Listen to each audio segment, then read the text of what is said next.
أعوذ بالله من الشيطان الرجيم. بسم الله الرحمن الرحيم. والضحى والليل إذا سجى ما ودعك ربك وما قلى وللآخرة خير لك من الأولى ولسوف يعطيك ربك فترضى ألم يجدك يتيما فآوى ووجدك ضالا فهدى ووجدك عائلا فأغنى فأما اليتيم فلا تقهر وأما السائل فلا تنهر وأما بنعمة ربك فحدث. Sadaqallahul azim. Teman-teman yang dirahmati Allah Subhanahu wa taala, surat Ad-Duha ini adalah bisa dibilang kayak japrian dari Allah buat kita. Kenapa saya bilang japrian? Karena kalimat di dalam surat Ad-Duha itu personal banget. Allah kayak lagi ngomong dengan satu orang hambanya. Makanya kalau misalnya teman-teman lagi baca surat Ad-Duha, cobalah teman-teman rasain kita tuh lagi baca sebuah japrian dari Allah yang khusus buat kita. Jadi ketika Allah ngomong kamu di dalam surat Ad-Duha itu, kamu di situ adalah saya. Kamu di situ adalah teman-teman. Kamu di situ adalah kita yang sedang membaca surat Ad-Duha, bukan orang lain. Makanya Allah gunakan kata kamu. Seperti kalimat ma wadda'aka rabbuka wa ma qala walal akhiratu khairul laka minal ula, dan seterusnya. Tuhanmu, mu di situ adalah saya, kita. Tidak pernah benci kepada engkau wahai hambaku. Engkau di situ adalah kita, saya. Apalagi meninggalkanmu. Sesungguhnya akhirat lebih baik bagimu nanti daripada dunia. Jadi semua kata kamu, baik dalam bentuk berita maupun perintah atau larangan di dalam surat Ad-Duha, itu adalah kalimat japrian dari Allah untuk kita.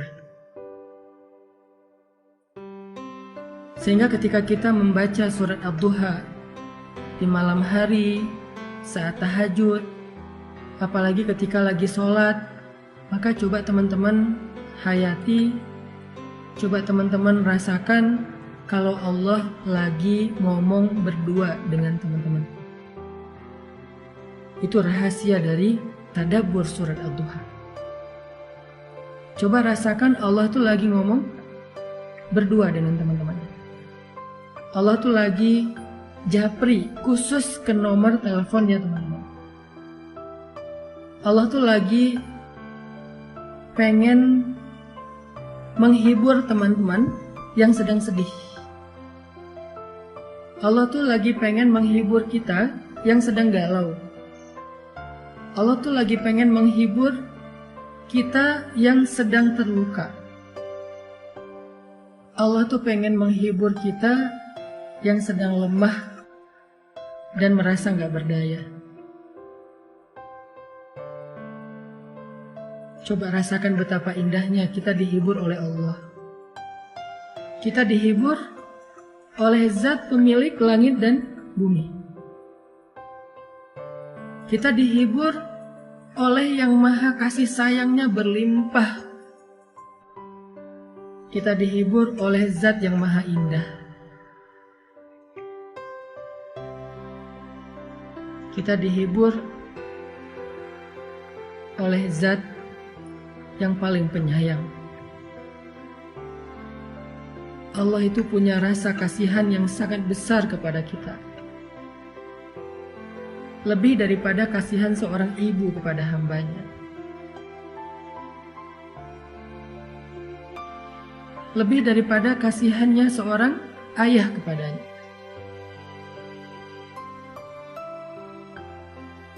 lebih daripada kasihannya seorang suami kepada istri, atau seorang istri kepada suami, atau anak kepada orang tua.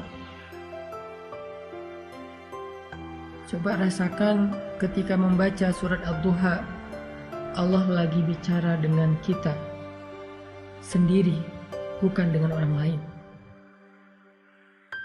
Ini bukan ayat broadcast, ini ayat japrian. Makanya Allah tidak mengatakan kalimat ya ayyuhalladzina amanu. Kalau ya ayyuhalladzina amanu itu ayat broadcast. Tapi ma wadda'aka rabbuka wa ma qala itu ayat japrian. Jadi coba kita rasain kalau Allah itu lagi ngejapri kita, teman-teman. Allah itu lagi seolah-olah pengen meluk kita yang erat supaya Allah bisa menyentuh kita dengan sentuhan kasih sayang, karena Allah paham banget kalau saat ini kita sedang lemah. Karena Allah paham banget kalau saat ini kita sedang dalam keadaan merasa sendirian, sepi, gak punya siapa-siapa yang bisa diharapkan. Karena Allah tahu banget, ngerasa banget gimana yang kita rasain hari ini, bahwa kita itu merasa sedang kecewa. Makanya Allah pengen bicara berdua dengan kita. Itulah perasaan Nabi ketika ayat ini turun, teman-teman. Perasaan kehilangan, perasaan takut, perasaan bingung, perasaan galau, perasaan lemah, perasaan kecewa, sedih. Perasaan-perasaan itu benar-benar mengganggu Nabi sekian hari. Nabi seperti orang yang kehilangan ayah, ibu, istri, anak, pasangan sekaligus, sehingga beliau menjadi bingung harus kemana. Setiap hari bayangin, Nabi setiap hari naik ke bukit yang ada di kota Mekah, memandang ke langit pengen ngadu sama Allah. Nabi itu pengen ngadu sama Allah, ya Allah saya punya banyak masalah, kemana engkau ya Allah? Ya Allah saya punya banyak masalah, kemana Jibril? Nunggu lama di atas bukit, Jibril gak turun. Akhirnya Nabi pulang ke rumah. Besok balik lagi, ngadu lagi, manggil. Turun lagi dari bukit tanpa bertemu dengan Jibril. Berhari-hari. Ada ulama yang mengatakan 12 hari, ada yang ulama mengatakan hampir 1 bulan. Dalam puncak perasaan galau dan khawatir yang luar biasa itu. Tiba-tiba Allah Subhanahu wa Ta'ala menurunkan surat Ad-Duha. Allah utus Jibril. Allah katakan melalui malaikat Jibril, 1 kalimat, 1 japrian, 1 ayat, 1 surat khusus buat Nabi. Kalimatnya, ma wadda'aka rabbuka wa ma qala. Tuhanmu gak pernah ninggalin kamu dan tidak juga benci kepadamu, Muhammad. Tiba-tiba Nabi seperti merasa, ya Allah, hampir saja saya merasa kehilangan. Hampir saja rasa takut itu mencelakai saya. Hampir saya merasa putus asa dengan kesendirian. Tiba-tiba Allah mengatakan, Abdi, Habibi, hambaku, kekasihku Muhammad, ma wadda'aka rabbuka wa ma qala. Tuhanmu gak pernah ninggalin kamu. Coba lihat betapa lembutnya Allah bicara dengan Nabi. Tuhanmu gak pernah ninggalin kamu. Itu seperti ketika seorang ayah bilang, ayah gak pernah ninggalin kamu, wahai nak. Ayah tuh gak pernah ninggalin kamu. Allah gak mengatakan, aku gak ninggalin kamu, bukan. Tuhanmu berarti seperti menyebut kalimat yang lembut. Sama kayak kita memanggil anak kita, ayah sayang sama kamu, bukan aku sayang sama kamu. Ini adalah kalimat yang sangat lembut dari Allah.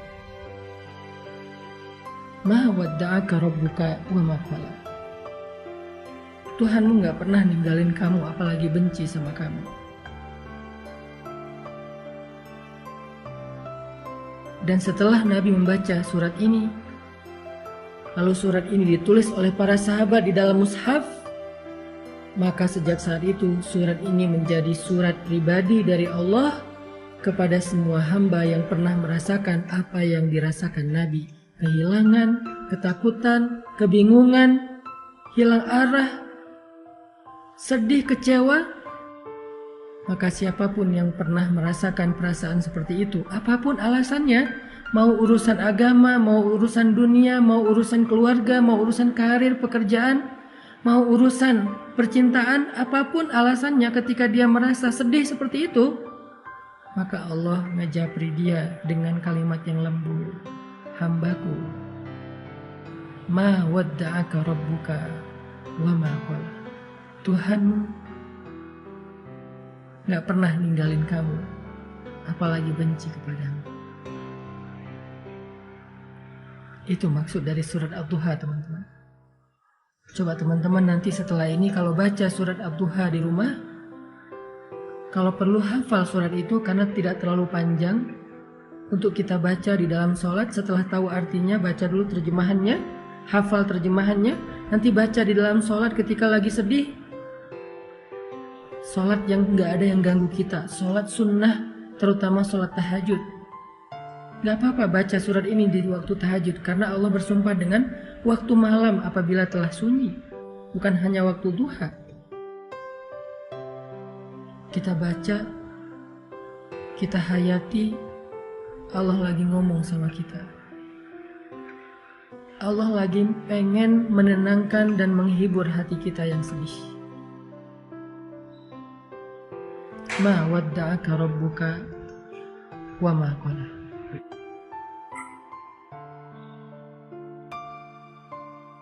Kemudian Allah katakan juga, walal akhiratu khairul laka minal ula. Akhirat itu lebih baik bagimu daripada dunia. Apa maksud dari kalimat ini, teman-teman? Allah pengen ngasih tahu, wahai hambaku, dunia itu emang kayak gitu. Kehidupan di dunia itu semua orang ngerasain, semuanya pernah sakit, semuanya pernah sedih, semuanya pernah kecewa, semuanya pernah kehilangan. Kenapa? Karena itu dunia. Jangan sedih, hambaku. Nanti di akhirat, kamu gak akan pernah lagi ngerasain perasaan yang seperti itu. Nanti di surga, kamu gak akan lagi ngerasain sedih. Kamu gak akan lagi ngerasain kecewa. Kamu gak akan lagi ngerasain ditinggalin. Kamu gak akan lagi ngerasain lelah. Gak ada lagi lelah nanti di surga. Jadi bersabarlah karena kamu masih di dunia. Dan dunia ini sementara. Dan itulah fitrah, tabiat kehidupan di dunia. Semua orang merasakannya. Tapi nanti, jika kamu bersabar, jika kamu istiqomah beramal solih, maka nanti di akhirat kamu akan tersenyum. Fatardo, kamu akan puas. Kamu akan bersenang, bersuka cita. Kamu akan ceria, happy. Kamu gak akan lagi merasa lelah. Tapi nanti di akhirat, sabar. Allah menghibur kita. Seperti seorang suami bilang ke istrinya, "Mah, sabar ya. Nanti kalau mama udah ngelewatin ujian ini, kita jalan-jalan yuk. Nanti kita jalan-jalan yuk ke Indonesia Timur. Apakah ke Papua yang indah, atau ke Lombok yang indah, atau ke Ambon, ke Sulawesi. Kita jalan-jalan yuk ke pantai-pantai yang indah di Indonesia. Atau kalau dia punya rezeki lebih, yuk kita jalan-jalan yuk ke Turki. Atau kalau misalnya dia istrinya senangnya dengan kosmetik, skincare, yuk kita jalan-jalan yuk ke Korea. Nanti mama di sana nggak akan sedih lagi. Papa yang sedih ya, habis biayanya." Seolah-olah seperti itulah Allah bicara kepada hamba-Nya. Seperti seorang suami yang sedang menghibur istrinya dengan sebuah janji bahwa kalau istrinya sabar, bahwa kalau istrinya tabah, nanti akan diajak jalan-jalan. nanti akan diajak bersenang-senang sebagai hadiah dari suami kepada istri. Atau seperti seorang ayah kepada anaknya, ketika anaknya lagi ujian, lagi capek belajar sampai malam, kemudian mendapatkan hasil yang hari pertama ujian itu mungkin dia ngerasa kayak berat banget, banyak pertanyaan yang susah dijawab, banyak soal yang dia nggak bisa ngasih jawaban. Ayahnya menghibur, ibunya menghibur, nak, sabar ya, belajar terus ya, yang semangat ya, nanti kalau udah beres ujian, kita jalan-jalan. Kamu mau ke permainan mana? Kamu mau jalan kemana? Nanti ayah akan siapin semuanya, pokoknya kamu nggak akan kecewa. Pokoknya kamu akan suka, pokoknya kamu akan bahagia, kamu akan happy, akan seru-seruan. Kita camping bareng, kita apa dan segala macam.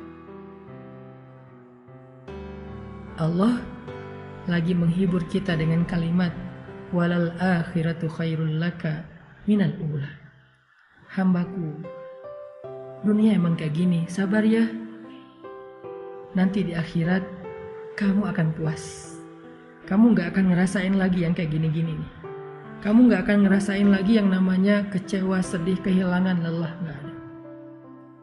Sehingga ketika kita membaca kalimat walal akhiratu khairul laka minal ula, cobalah membacanya seolah-olah Allah lagi berbisik di telinga kita, ngasih tahu surga itu indah.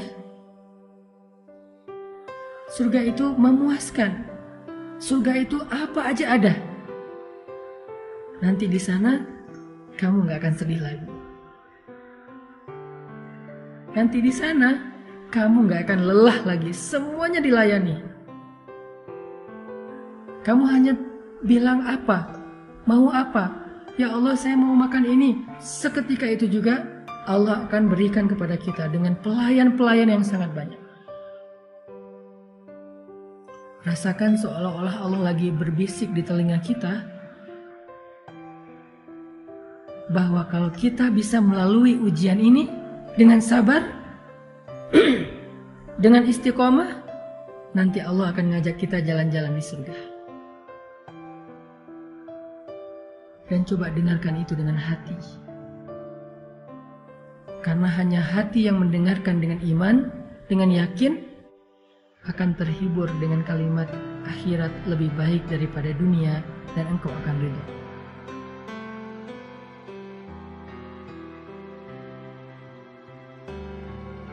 Setelah Allah katakan kalimat-kalimat ini, walal akhiratu khairul laka minal ula wala sawfa yu'tika rabbuka fatardha, maka kalimat berikutnya Allah pengen kita melihat flashback kepada masa lalu. Allah pengen kita merenungkan masa lalu kita. Siapa yang selama ini membantu kita? Siapa yang selama ini menolong kita ketika kita punya masalah? Siapa yang menghidupkan kita, menciptakan kita, memelihara kita, memberi kita rezeki selama ini? Bukankah Dia Allah yang ngasih kita kehidupan? Bukankah Dia Allah yang ngasih kita keluarga? Bukankah Dia Allah yang ngasih kita makanan? Yang ngasih kita rezeki? Yang ngasih kita pemeliharaan? Alam yajidka yatiman fa'awa wa wajadaka dhallan fahada wa wajadaka ailan fa'aghna.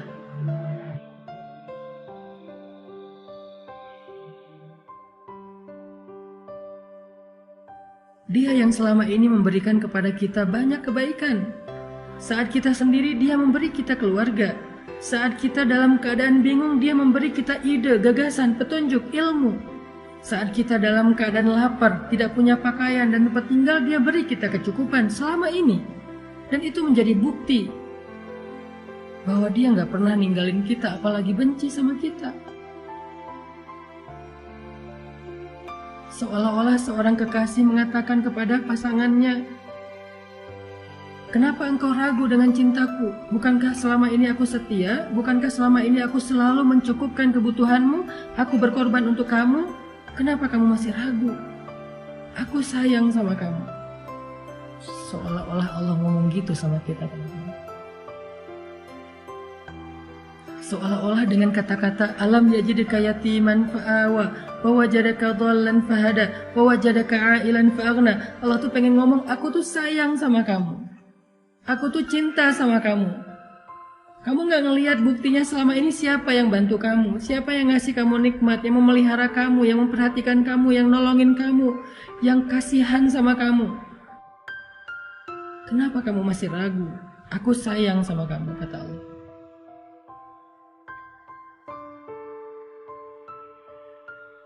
Sehingga dengan ayat itu Allah pengen kita yakin, kita percaya kalau Allah itu gak benci sama kita. Manusia boleh datang dan pergi, tapi Allah gak pernah meninggalkan kita. Manusia boleh kadang mencintai kita, tapi tiba-tiba membenci kita. Tapi Allah cintanya abadi untuk kita. Sehingga ketika kita yakin Allah gak pernah ninggalin kita, Allah sayang sama kita, maka saat itu juga hati kita akan terobati. Saat itu juga sempitnya dada kita akan terasa lega. Yang terakhir, paragraf terakhir di surat itu Allah katakan, wa ammal yatim fala taqhar wa ammas sa'il fala tanhar wa amma bi ni'mati rabbika fahaddits. Apa maksudnya? Maksudnya, jangan berhenti berbuat baik. Jangan berhenti untuk menjadi orang yang bermanfaat. Kalau kamu kecewa karena berbuat baik, ada Allah. Teruslah berbuat baik. Kalau kamu merasa lelah untuk berbuat baik, ada Allah. Teruslah berbuat baik. Kalau kamu merasa capek untuk berkorban kepada seseorang, teruslah berkorban kepada seseorang yang halal bagimu, ayah dan ibumu, pasangan halalmu, anakmu, keluargamu, sahabatmu. Gak apa-apa kalau kamu kecewa atau dikecewain, tapi Allah gak pernah ngecewain kamu. Teruslah berbuat baik. Itu maksud dari surat Ad-Duha, teman-teman. Coba rasakan itu ketika kita sedang membacanya, apalagi di dalam sholat, berarti kita telah membaca Al-Quran dengan tadabbur. Berarti kita sedang membaca Al-Quran dengan tafakkur. Indah banget ya surat Ad-Duha. Makanya surat ini menjadi surat favorit saya banget. Saya kalau lagi galau, sedih, saya baca surat Ad-Duha, saya menempatkan diri sebagai hamba yang lagi lemah dan butuh Allah, tapi pengen berdua aja, gak mau diganggu sama yang lain. Pengen berdua aja sama Allah, pengen ngadu sama Allah. Ya Allah, saya punya banyak masalah. Ya Allah, saya lemah. Ya Allah, saya capek. Terus saya harus gimana ya Allah? Setelah saya menyampaikan pertanyaan-pertanyaan itu, saya baca surat Ad-Duha. Sampaikan dulu aja keluh kesah kita. Curhat aja dulu yang sehabis-habisnya sama Allah. Ngomong aja sama Allah tanpa harus ada jaim-jaiman. Ya Allah, saya capek. Ya Allah, saya sedih. Ya Allah, saya terluka. Ya Allah, saya sendiri. Ya Allah, ya Allah, ya Allah. Ngomong sama Allah. Setelah semua pertanyaan itu udah kita keluarkan, unek-uneknya udah kita keluarin kepada Zat yang Maha Pengasih, lalu baca surat Ad-Duha, maka kita akan menemukan jawabannya. Baca surat Ad-Duha, maka kita seperti merasa dijawab langsung oleh Allah Subhanahu. Kayak gitu cara membaca surat Ad-Duha.